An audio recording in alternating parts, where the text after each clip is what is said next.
The fluorescent lights in conference room B hummed with the same frequency as the anxiety building in my chest.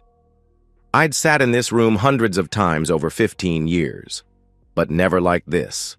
Never with HR Director Patricia Harrison refusing to make eye contact and senior partner Paul Brennan sliding a manila folder across the table like he was serving divorce papers.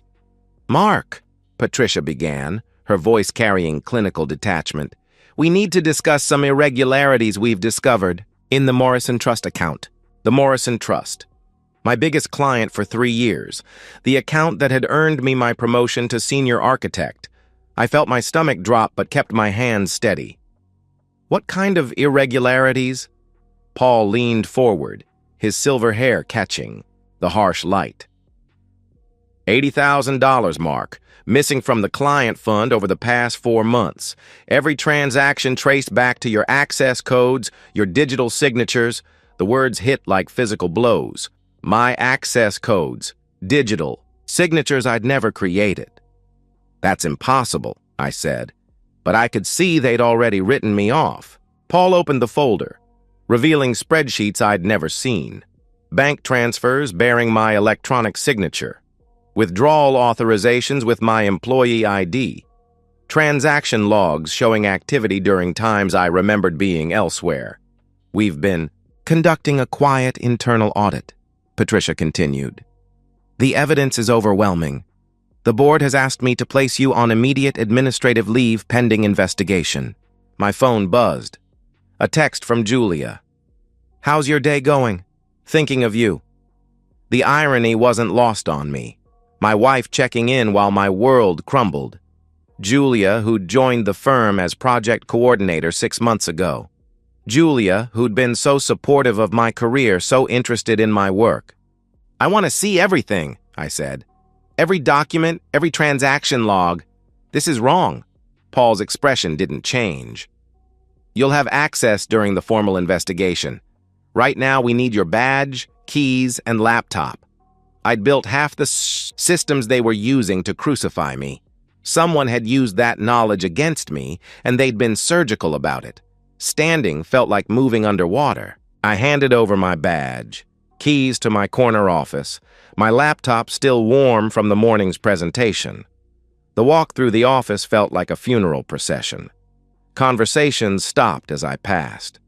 Colleagues I'd worked with for over a decade suddenly found their screens fascinating. My office looked exactly as I'd left it. Coffee cup half full. Photos of Julia and me from our anniversary trip to Napa. Architectural models I'd built during late nights.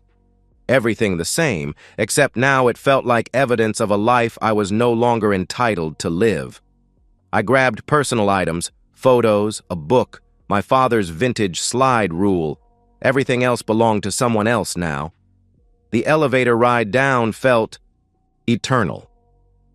In the lobby, I passed the wall of partner photos where I'd hoped to see my face someday. Paul's portrait smiled down at me.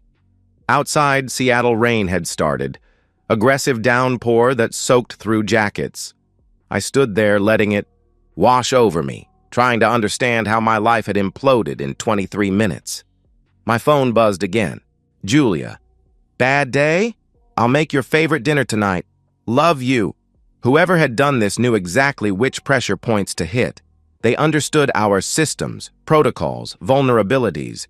This wasn't an outsider or crime of opportunity. This was intimate, personal, planned. Someone who knew me well enough to forge my digital signature had just destroyed my career. Someone who understood my routines had created false evidence during times I had alibis for. Someone with access to my codes had stolen $80,000 and made sure every trail led back to me. Walking to my car, one thought crystallized. This wasn't random. It was surgical. Whoever had wielded the scalpel had been planning this operation for a very long time. "Oh, honey, what happened?" Julia's concern felt warm as I walked through our door. But something about how she immediately set down her wine and came to me made my skin crawl. Too ready, too prepared for bad news. I told her everything. Accusations, evidence, administrative, Leave. She made all the right sounds, asked all the right questions, but watching her perfectly timed reactions, I felt like I was watching a performance. "This is insane," she said, curling up next to me. "Everyone knows how honest you are. 15 years, Mark. They can't throw that away." Her hand on my chest should have been comforting. Instead, it felt like she was checking if my heart was still beating, still fighting. "I need to review everything from scratch," I said. "There has to be an explanation." "Or Paul's finally showing his true colors," Julia interrupted. "I've seen how he looks at your success, Mark. Takes credit for your ideas. Maybe this is his chance to eliminate competition." Hearing Julia voice it felt wrong, too convenient, like she was steering me toward a conclusion she wanted me to reach. I spent 3 days in my home office, methodically dissecting the accusation like debugging faulty code. The spreadsheets contained dozens of transactions, but cross-referencing timestamps with my calendar revealed patterns that made no sense. Several withdrawals supposedly authorized by me when I'd been in Portland for the Henderson project. A large transfer dated at 2:47 a.m. when my home Wi-Fi logs would show my computer offline and I was asleep next to Julia. The digital signatures weren't perfect forgeries, close, but my eye caught subtle differences in vector curves. Whoever created them understood my signature's basic structure, but missed micro-variations I'd developed over years of signing architectural drawings. Good enough to fool HR, but not someone who'd been signing his own name professionally for 15 years. Julia had been working late most nights since starting at the firm. "Project coordination," she'd said. Her laptop was downstairs, charging where she always left it. She was upstairs showering, humming something I didn't recognize. I didn't open it. Not yet. But I noticed things. Paul Brennan's name in her recent Outlook notifications. Not just 1 or 2, but dozens stretching back months. Far more emails than a project coordinator would need with a senior partner. "Find anything useful?" Julia asked, appearing in the doorway wearing my old Columbia t-shirt. "And nothing else. 6 months ago, the site would have stopped my investigation cold. Now I wondered if she'd chosen the outfit strategically." "Getting there," I said, closing her laptop without looking. Just trying to understand the timeline. She moved behind, me, hands on my shoulders, kneading tension I hadn't realized I was carrying. "You're brilliant, Mark. If anyone can figure this out, it's you. Just don't let Paul destroy what we've built here. This house, our life together. He's not worth it. Our life together." The words should have been reassuring, but they felt like a warning. Don't dig too deep. Don't risk what we have. That night, Julia fell asleep early, or pretended to. I lay next to her, listening to her breathing, studying the ceiling we'd painted together 3 summers ago. Everything about our bedroom told the story of a happy marriage, but marriages were like buildings. The foundation mattered most. I thought about her jewelry box, specifically new pieces that had appeared recently. Pearl earrings she'd worn to the firm's holiday party, gold bracelet she'd claimed was from her sister, diamond tennis necklace that appeared last month with some story about a bonus from her previous job, one she'd never mentioned before. The next morning, while Julia was at yoga, I found the receipt, hidden well, tucked inside pages of a cookbook she never used, but I'd built the custom shelving. I knew every book, every hiding place. 3,147, cash payment, dated 3 weeks ago, around the time the Morrison Trust showed suspicious activity. Technically proof of nothing, but it was a thread, and threads led to unraveling. I photographed it, returned it to its hiding place, and went back to my office. To think, Julia started at Brennan & Associates 6 months ago. Morrison Trust irregularities began 4 months ago. She'd been asking questions about my projects, casual questions over dinner, pillow talk about which clients paid most, innocent curiosity about financial systems. I'd thought she was interested, because she loved me. What if she'd been interested because someone asked her to be? What if my wife had become someone I'd never really known? or if she'd been that person all along and I'd been too trusting to see it. The architecture of my marriage might have been built on a foundation I'd never properly inspected. By Sunday night, Julia was asleep beside me, breathing deep and regular. I waited until certain she wouldn't wake, then slipped out to my office. I had maybe 10 hours before IT completed the system purge that would lock me out permanently. 10 hours to recover 15 years of digital history. Most people didn't understand that deleting emails was like tearing pages from a book. Words were gone, but traces remained embedded in the binding. Server administrators knew deleted files lived on in backup rotations, system caches, and audit logs for months before being truly purged. And I had designed half of Brennan and Associates' IT infrastructure. My personal laptop still had VPN access through my home connection. IT hadn't thought to revoke tunnel certificates, an oversight that would cost them dearly. I logged into the email server using my administrative backup account, the one I'd created years ago for system maintenance and forgotten to mention during exit. The deleted items recovery protocol I'd implemented ran silently, scanning backup partitions for conversation fragments someone had tried to erase. While it worked, I crafted targeted searches. Paul Brennan plus Julia Davidson, time-stamped within 6 months. First results appeared at 2:17 a.m., professional emails initially. Project coordination, client schedules, nothing suspicious. But timestamps told a different story. Conversations at 11 p.m., midnight, 2 a.m. Project coordinators didn't discuss file organization with senior partners at those hours. By 3:45 a.m., the tone had shifted. Email threads starting with "Per your request for Henderson files" evolved into "Thanks for dinner last night" and "Looking forward to seeing you again soon." The metamorphosis was gradual but unmistakable, professional courtesy bleeding into personal intimacy. The breakthrough came at 4:22 a.m., a recovered email from Paul to Julia, sent 3 weeks ago. Julia. Mark's too predictable, too comfortable in his position. He trusts the system because he built it, but every system has vulnerabilities its creator can't see. The Morrison account has enough volume to hide small discrepancies, and his access codes give us the perfect signature trail. Once he's out, his clients become mine automatically. The board already trusts me to handle crisis situations. My hands didn't shake as I took screenshots.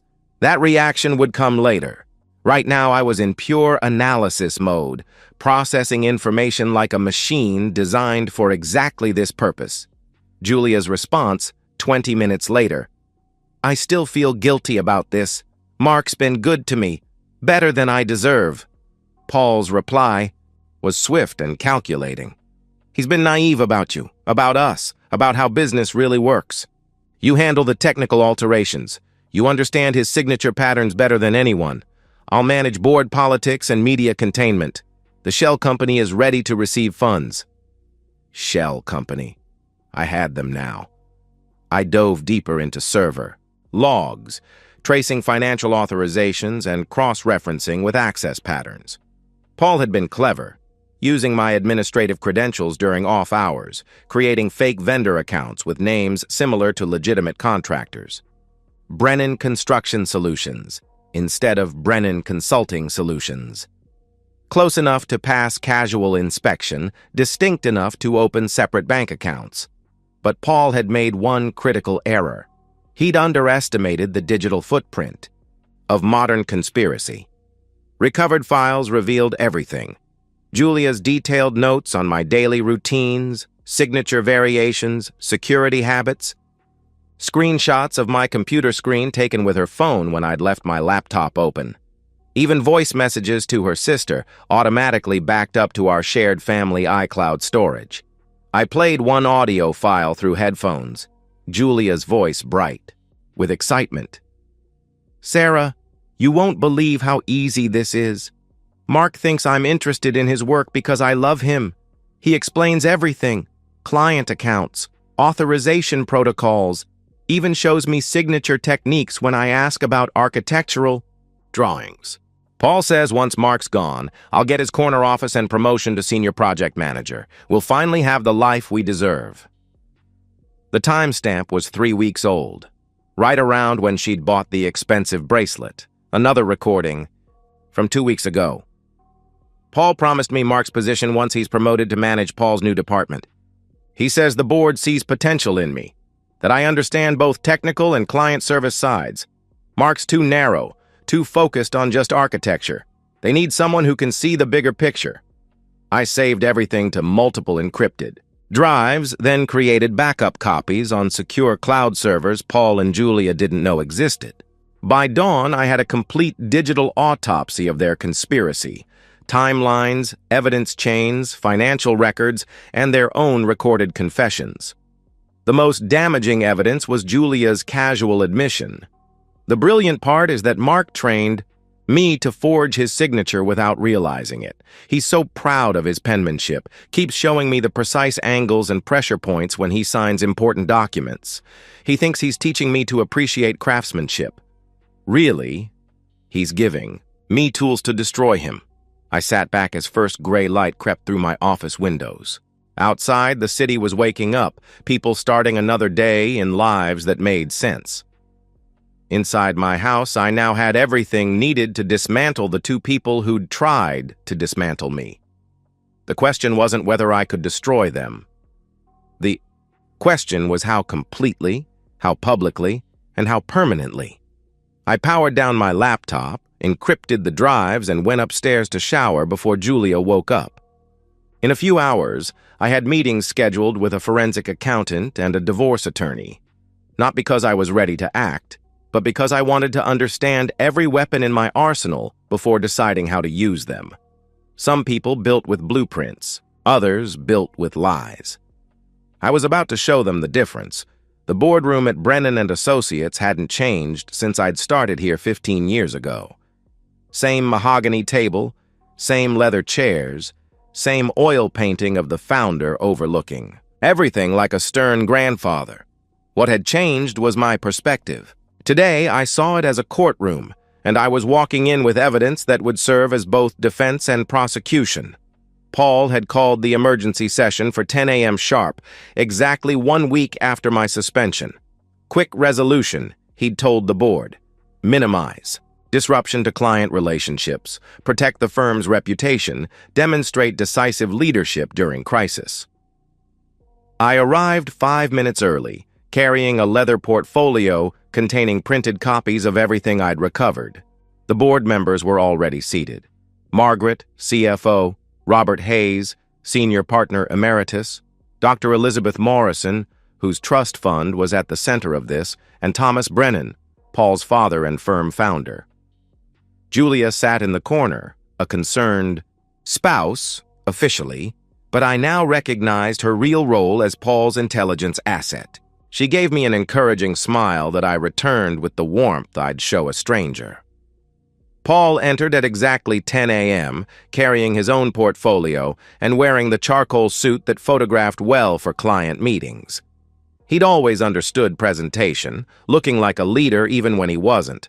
"Thank you for accommodating this emergency session," Paul began, his voice carrying gravity of someone reluctantly shouldering necessary burdens. "As you know, we've discovered serious irregularities in the Morrison Trust account. $80,000 has been systematically diverted over 4 months. He distributed copies of the same doctored spreadsheets he'd shown me. Bank transfers, authorization codes, digital signatures, all pointing to me with prosecutorial precision. The evidence is overwhelming and unfortunately clear," Paul continued.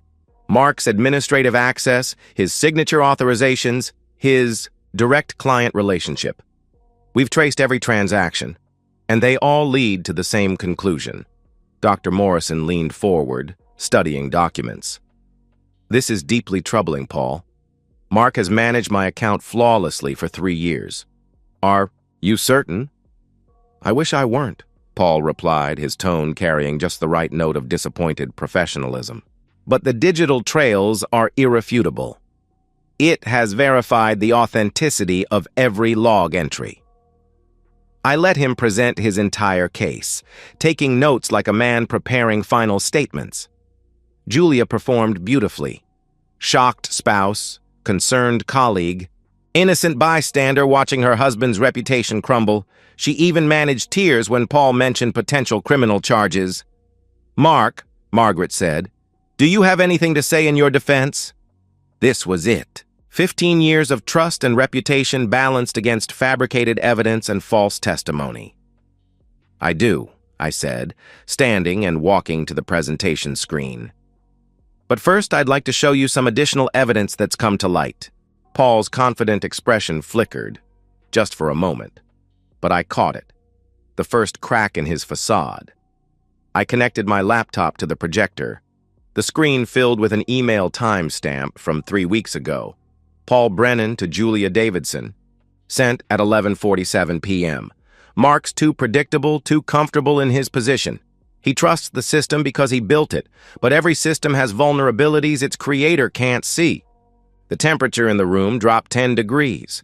Paul started to speak, but I held up my hand. "Please, let me finish presenting the evidence before we discuss it." Next slide showed Julia's response, then Paul's detailed instructions about creating shell companies, then Julia's enthusiastic agreement to help frame her husband. I watched board members' faces transform from confusion to horror to disgust as they realized what they were seeing. "These are fabricated," Paul said, but his voice had lost authority. "Mark has obviously doctored these communications to deflect. Blame. Actually, Paul, these came from the firm's own email servers using our standard recovery protocols." I advanced to the next slide. Server logs showing original timestamps, system authentication records, backup verification codes. Everything authenticated by our IT department's own forensic tools. Dr. Morrison stood up abruptly. "Is that my trust fund you're casually discussing? My late husband's money you're stealing?" But I wasn't done. Next slide showed shell company bank records. Brennan Construction Solutions, account opened 4 months ago, receiving exactly $80,000 in transfers matching the missing Morrison trust funds to the penny. The routing numbers trace back to accounts opened with Paul's social security number and home address, I continued. The bank has confirmed his identity through their standard verification process. Paul was graying now, his confident demeanor cracking like a building, settling on a bad foundation. "This is impossible. You're fabricating evidence to what, Paul? Prove my innocence? Frame you for crimes you actually committed?" I clicked to the next slide. Julia's voice message to her sister, the audio file that would destroy them both. "Before we listen to this," I said, "I should mention that it was automatically backed up to a shared family cloud storage account. Nothing I could have altered or fabricated since the timestamps and authentication come from Apple's own servers." I pressed play. Julia's voice filled the boardroom, bright and excited. "Sarah, you won't believe how easy this is. Mark thinks I'm interested in his work because I love him. He explains everything, client accounts, authorization protocols, even shows me signature techniques when I ask about architectural drawings. Paul says once Mark's gone, I'll get his corner office. And promotion to senior project manager. We'll finally have the life we deserve." Julia went white, not pale, white. The color of someone watching their entire future collapse in real time. Thomas Brennan looked at his son with an expression I'd never seen before. Complete betrayal mixed with absolute disgust. "Paul, please tell me you have an explanation for this," Paul tried. He claimed I'd hacked their communications, fabricated the evidence, somehow manipulated Apple's cloud servers and the firm's email system to frame him. But each protest sounded more desperate than the last, especially when I revealed the final piece of evidence. Security camera footage from the office building showing Paul and Julia entering after hours on the exact dates when the fraudulent transactions were processed. "The building's security system isn't connected to our internal network," I explained. "Independent verification, impossible to hack or alter. Paul's key card access, Julia's visitor badge, timestamps matching the financial transfers to the minute." Margaret stood up, her face a mask of professional fury. Paul, you're terminated, effective immediately. Security will escort you from the building. We'll be referring this matter to the district attorney's office for criminal prosecution. She turned to Julia. Ms. Davidson, your employment is also terminated. You're banned from firm property, and we'll be pursuing civil recovery of all funds involved in this conspiracy. Julia tried to speak, some desperate plea about being manipulated, about loving me, about making mistakes, but I wasn't listening anymore. I was watching Paul, seeing the moment when he realized that his carefully planned frame job had become his own trap. The board meeting's not over, Thomas Brennan said, his voice carrying the weight of 5 decades in business. We need to discuss Mark's position going forward. What followed felt surreal. Not just vindication, but elevation. Senior partner, Paul's office, Paul's salary, Paul's client relationships. The board didn't just want to make things right. They wanted to ensure that something like this could never happen again. And they believed the best way to do that was to put someone in charge who'd already proven he could defeat such schemes. 2 hours later, I was sitting in Paul's former office, my office now, watching through the floor-to-ceiling windows as security escorted them both to the parking garage. Paul walked with his head down, his career and reputation destroyed. Julia kept looking back at the building, maybe hoping to see me watching, maybe hoping for some sign that this was all a mistake. I gave her nothing. No gestures, no acknowledgement, no final moment of closure. She'd made her choices, and now she would live with the consequences. The rain had started again outside my new corner office, but inside, everything was perfectly clear. 6 months later, I sat in my corner office watching the Seattle skyline transform as another high-rise topped out in the distance. Brennan and Associates had been through what the business press called a leadership transition, though those who lived through it knew it had been controlled demolition followed by careful reconstruction. The firm was thriving. Client billings up 18%, 12 new architects hired, and the Morrison Trust had grown to become our signature project. Dr. Morrison had been so impressed by how I'd handled the crisis that she'd recommended us to 3 other family foundations. Paul's legal troubles had multiplied like structural cracks under pressure. Initial embezzlement charges led to investigations of previous projects, uncovering a pattern of small-scale fraud going back years. His wife had filed for divorce and taken everything in their settlement after learning about Julia. Not just the affair, but the cold calculation with which he'd destroyed his marriage, along with my career. He was facing 8 to 12 years in federal prison. Julia's situation was more pathetic. Criminal charges had been dropped in exchange for her testimony against Paul, but she'd been blacklisted from every architectural firm in the Pacific Northwest. My private investigators' reports showed her living with her sister in Spokane, working retail at a furniture store. Paul had abandoned her the moment his own world collapsed. The divorce had been finalized in record time. When your soon-to-be ex-wife's attempted embezzlement is classified as dissipation of marital assets, you tend to keep everything. The house, investments, even her jewelry collection, all legally mine now. I'd sold most of it. Proceeds went to a legal defense fund for fraud victims. My phone buzzed with a text from an unknown number. Mark, please. I know I don't deserve forgiveness, but I need to explain. Paul manipulated me. I never stopped loving you. Can we talk? Julia. She'd been trying to contact me for months through blocked numbers, fake email accounts, messages passed through mutual acquaintances. Always the same theme: manipulation, regret, claims that Paul had somehow forced her into betraying me. I deleted the message without reading it completely. Some structures, once demolished, should never be rebuilt. The knock on my office door interrupted my thoughts. Sarah, our new project coordinator, entered with files I'd requested. She was competent, professional, and most importantly, had no personal relationship with any senior partners. I'd learned the value of maintaining proper boundaries. The Henderson approval came through, she said, placing the folder on my desk. Construction can begin next month. Excellent. And the Morrison Trust expansion?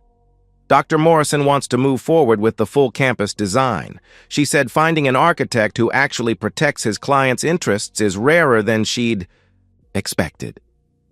After Sarah left, I returned to reviewing blueprints for our biggest project yet, a sustainable housing development that would employ 60 people and house 300 families.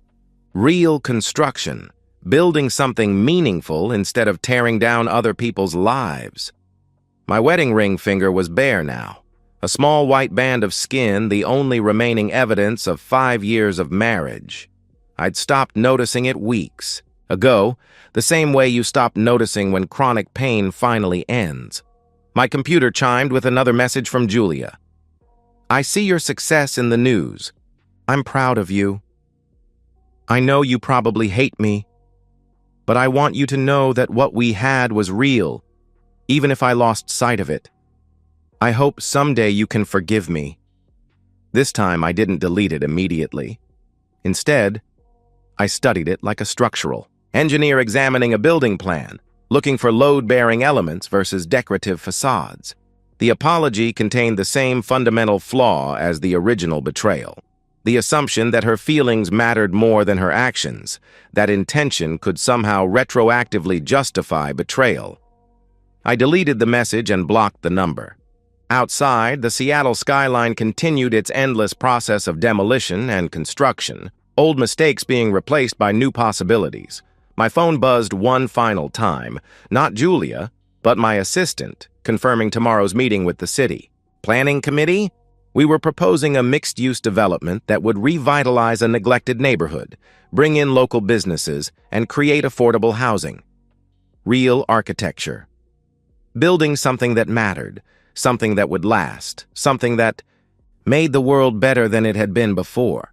Tomorrow would bring new projects, new challenges, new opportunities to create something meaningful.